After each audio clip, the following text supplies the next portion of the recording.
電線の上にいるのはヤマセミ。魚を狙っていますね。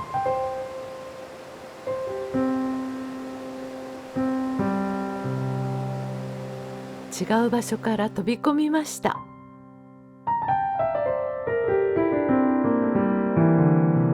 途中で方向をちょっと直して魚めがけて一直線。お見事！くちばしにはしっかりと魚をくわえています。懸命に羽ばたいて堰を飛び越え魚を運びます。川面に映る木々の緑とヤマセミのまだら模様の白黒、そのコントラストに見とれますね。美しい。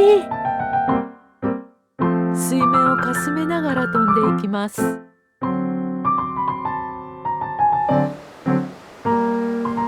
しばらく経って食べ終えたヤマセミくん、川岸の茂みを飛び回っていますね。食後の運動かな？それとももう次の魚を狙ってるの？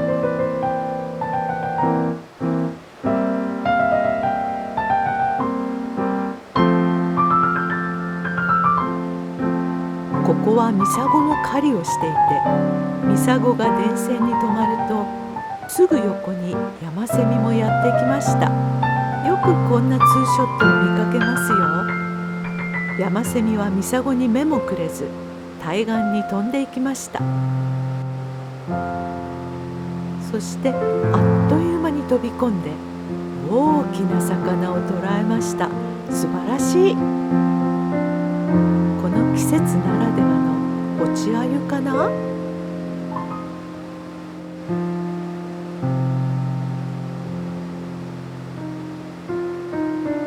何度も加え直して叩きつけ、柔らかくしてやっと飲み込みました。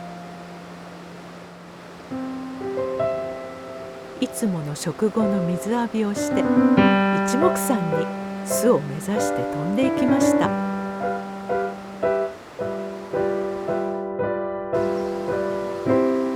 数日後、再び対岸に現れたヤマセミ。ホバリングしながら飛び込んで小さな魚を捕まえました。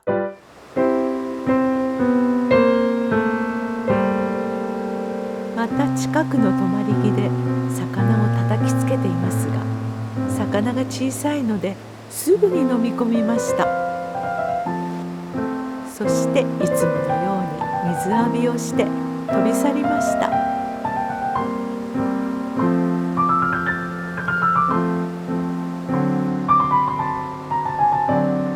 このオスのヤマセミはとっても元気です。茂みの中をあっちこっちと飛び回り、水浴びも楽しんで遊んでいるみたい。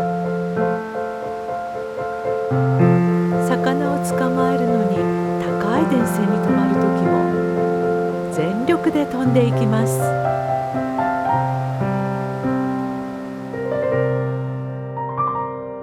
あ、魚を見つけたかな？獲物めがけてまっしぐらと出発したけど、あら、途中で飛び込むのをやめましたね。行動も早いけど諦めも早いのね。全速力で下流へ飛んでいきました。またいつか華麗な飛び込みを見せてくださいね。最後までご覧くださりありがとうございました。またお会いしましょうね。